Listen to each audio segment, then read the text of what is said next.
Imagine waking up tomorrow. No phone, no grocery store, no running water, no heating, just you, a forest, and approximately 10,000 things that want to kill you. That's Tuesday for our ancestors. We talk a lot about ancient civilizations, Rome, Egypt, Greece, but those guys already had it figured out. Bread, wine, slaves to do the laundry, comfortable. What I want to talk about today goes much further back, way further. We're talking about the people who had nothing. No agriculture, no cities, no concept of a weekend, just raw, brutal, beautiful survival, and somehow they pulled it off for hundreds of thousands of years. So today, we're diving deep into how prehistoric humans actually survived. Not the sanitized museum exhibit version, the real thing. The fire, the fear, the weird food, the social drama, and the absolutely insane mental fortitude it took just to make it to age 30. Let's go. Before we give credit to our ancestors, let's be honest about one thing. If you or I were dropped into the Paleolithic era right now, we would be dead within a week, probably day 3. Honestly, you don't know which berries are poisonous. You don't know how to start a fire without a lighter. You can't track an animal. You can't build a shelter. You can't even read the weather properly. You'd probably drink bad water on day 1, spend day 2 with catastrophic stomach issues behind a bush, and by day 3, a cave bear would smell you from half a mile away, and that would be that. Game over. But here's the fascinating thing. Our ancestors weren't born knowing this stuff either. They learned it across generations, slowly, painfully, through a lot of trial and error. And by error, I mean death. A lot of death. The human species is essentially the result of millions of years of people figuring out what not to do. Every piece of survival knowledge that made it to the next generation was paid for in blood, hunger, and probably a lot of frustrated grunting. So let's break down exactly how they did it. Here's something nobody tells you about prehistoric life. Ancient humans thought about food approximately 90% of the time. The other 10% was split between sleeping, reproducing, and panicking about predators. And honestly, fair. Finding food in the Paleolithic era was not like opening your fridge at midnight. It was a full-time job with no salary, no guaranteed outcome, and a real possibility that the food would try to kill you before you killed it. Hunting was the glamorous part, the stuff we put in paintings, big mammoths, giant bison, woolly rhinos. But let's be real, most of the time, early humans weren't hunting mammoths. You know why? Because a mammoth is roughly the size of a school bus and has tusks the length of a sedan. Early humans with sharpened sticks had to be extremely creative, extremely patient, and extremely lucky to take one down. What they actually ate most of the time was smaller game. Rabbits, birds, fish, insects. Yes, insects. Packed with protein, easy to catch, delicious if you're hungry enough, which they always were. If you're making a face right now, remember that half the world still eats insects today and considers them a delicacy. You're the weird one. But hunting, even small game, was only part of the equation. The real unsung hero of prehistoric nutrition was gathering. Women, in most hunter-gatherer societies, were responsible for gathering, and studies suggest they actually provided the majority of the group's caloric intake. Roots, tubers, nuts, seeds, fruits, berries, mushrooms, leaves. They knew the landscape like a map. They knew which plants were safe, which were seasonal, which could be stored, which could be used medicinally. This was not casual knowledge. This was encyclopedic, generational, deeply sophisticated botanical expertise. A prehistoric woman identifying which mushroom was edible versus which one would make your organs shut down was performing a cognitive task that would genuinely impress a modern biologist. And then there was the truly underrated technique, scavenging. We used to think scavenging was what you did when you failed at hunting, the loser option. New research suggests it was actually a deliberate, skilled strategy. Early humans would follow predators, lions, hyenas, observe a kill, then use noise, numbers, and fire to chase the predator off and steal the carcass. Bold, absolutely. Effective, extremely. Safe, debatable. The point is, prehistoric humans were not picky. They ate what was available, they learned what was safe, and they developed a nutritional flexibility that is genuinely remarkable. A modern human raised on processed food would have the dietary resilience of a tissue in a rainstorm. Our ancestors could eat almost anything, almost anywhere. Let's talk about where these people slept. The word cave comes up a lot when we talk about prehistoric humans. Cavemen, cave paintings, cave bears. And yes, caves were used. But here's the thing, caves are actually pretty great real estate if you think about it. Stable temperature year-round, protection from wind and rain, defensible entrance, natural structure that requires zero construction. The problem? There aren't that many caves, and the ones that exist were often already occupied by animals who were significantly larger and angrier than any human. So our ancestors also built shelters, and this is where things get genuinely impressive. Archaeological evidence, some of it over 400,000 years old, shows early humans constructing shelters from branches, animal hides, bones, and mammoth tusks. They were building architecture before they had a written language, before they had metal tools, before they had anything we'd recognize as technology. The construction logic was sound. Angle branches against each other to form a frame, layer hides over the top for waterproofing, weigh down the edges with rocks or bones to keep wind from ripping everything apart. Inside, line the floor with dry grass or more hides for insulation. Result: a structure that's warm, relatively dry, and invisible to aerial predators. Not bad for someone who invented it from scratch with no YouTube tutorial. And here's a detail that I love. Evidence suggests prehistoric humans were intensely aware of wind direction when placing their shelters. They positioned entrances away from prevailing winds. They built near water, but not too near. Close enough for convenience, far enough to avoid flooding and the predators that gathered at water sources at night. These weren't random choices. This was environmental literacy at a profound level. They were reading the landscape and making calculated decisions based on patterns they'd observed over years. That's not instinct, that's intelligence. Then came the best invention of all time: fire. Fire is the greatest invention in human history, and nothing else comes close. Not the wheel, not the internet, not antibiotics. Fire. Here's why. Before controlled fire, humans were basically just slightly smarter apes. With fire, everything changed, all at once. Cooking transformed nutrition. Raw meat is hard to chew, hard to digest, and often full of parasites that will absolutely ruin your month. Cooked meat is tender, easier to digest, and vastly safer. The caloric extraction from cooked food versus raw food is dramatically higher. Some researchers argue that cooking literally accelerated human brain development because we were suddenly getting more energy from the same food, and that extra energy went straight to fueling our expanding brains. So in a very real sense, fire made us smarter. We cooked ourselves into intelligence. Warmth extended the range of environments humans could survive. Before fire, you basically had to live somewhere temperate. With fire, you could push into colder climates, higher altitudes, you could survive winter.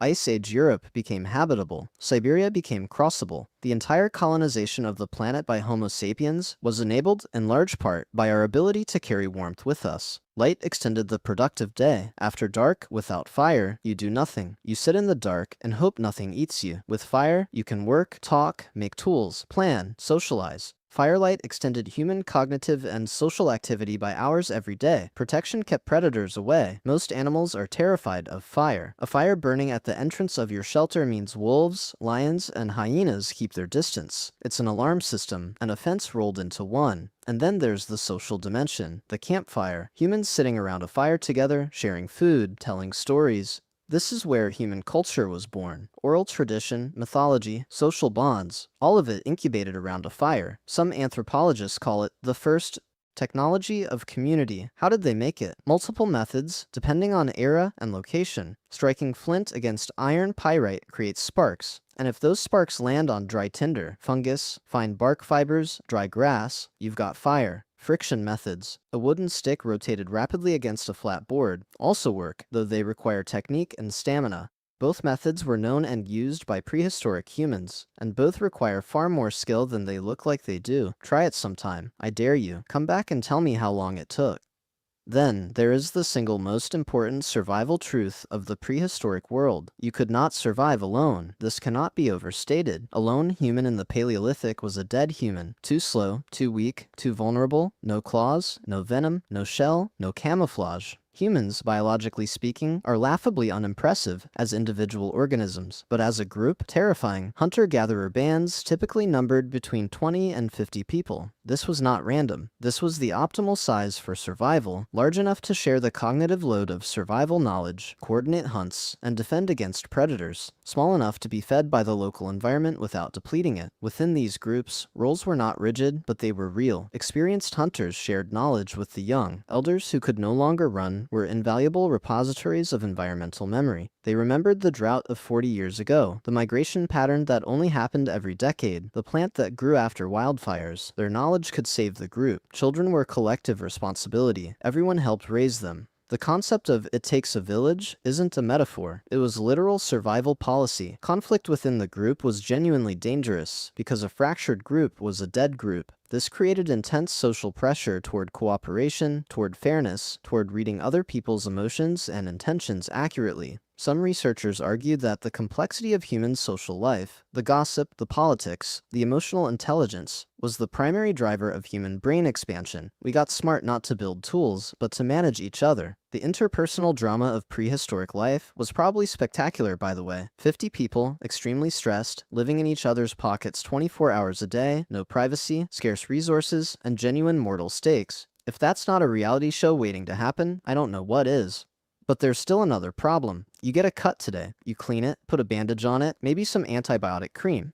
Done. You have a fever, you drink water, take some ibuprofen, sleep it off. In prehistory, an infected cut could kill you. A bad fever could kill you. A broken bone could kill you. Childbirth regularly killed women. Tooth decay was genuinely life-threatening, and yet people survived, even to old age sometimes. How? Herbal medicine, first of all, was far more developed than we tend to assume. Archaeological evidence shows prehistoric humans using plants medicinally. Yarrow for wound treatment, willow bark, which contains salicylic acid, the active ingredient in aspirin, for pain and fever. Ephedra as a stimulant. Various plants with genuine antimicrobial properties were applied to wounds. This wasn't magic. This was empirical medicine. Try this plant on this wound. Does it get better or worse? Remember the answer. Tell your children. That's the scientific method, just at a slower pace, and with higher stakes for being wrong. Wound management included cleaning, packing with certain clays or mosses, and using animal fat as a barrier. Were these as effective as modern medicine? No, but they were something, and sometimes something is the difference between life and death. Bone healing evidence is genuinely moving. Skeletal remains from the Paleolithic show healed fractures, complex ones, that would have required weeks of immobility. This means the injured person was fed and cared for by the group while they couldn't contribute. It means cooperation, compassion, and social investment in individual members who couldn't pull their weight temporarily. That is not primitive behavior. That is civilization in its most essential form.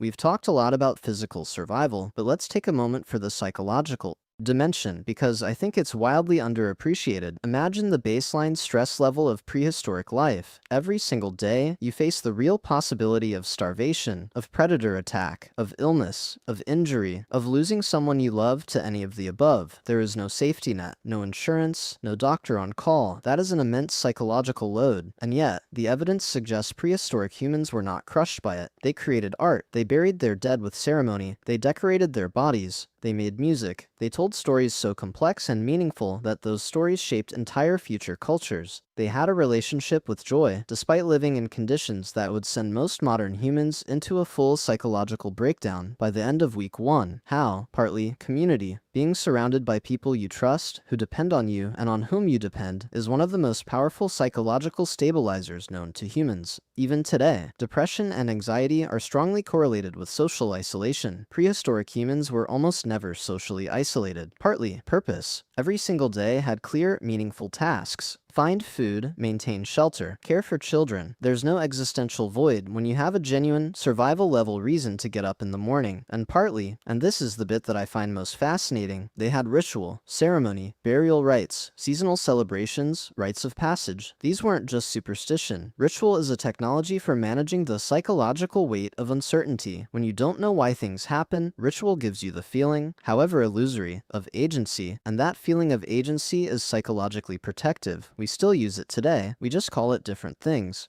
But the question everyone's asking is how our ancestors managed to survive for hundreds of thousands of years without ChatGPT. No. Seriously, how did they manage to survive for so long? People with our exact same brains and bodies have existed for at least 300,000 years, possibly longer, and our genus, Homo, goes back nearly 3 million years. For the overwhelming majority of human existence, people lived the way we've been describing today. hunting, gathering, sheltering, cooperating, adapting, generation after generation after generation, across ice ages, droughts, volcanic winters, continental migrations. They didn't just survive, they dominated. By the time the ice retreated and agriculture became possible, humans were present on every continent except Antarctica. They had crossed land bridges into the Americas. They had navigated open ocean to reach Australia. They had lived through the Toba supervolcano, possibly the closest our species ever came to extinction, and rebuilt from what may have been a few thousand surviving individuals. That is not luck. That is an extraordinary, almost incomprehensible resilience. So from now on, when your pizza is delivered 5 minutes late, and you yell at the delivery man, remember that somewhere on Earth 69,000 years ago, your great grandfather had to fight a huge 700-kilogram cave bear just to decide whose cave it was.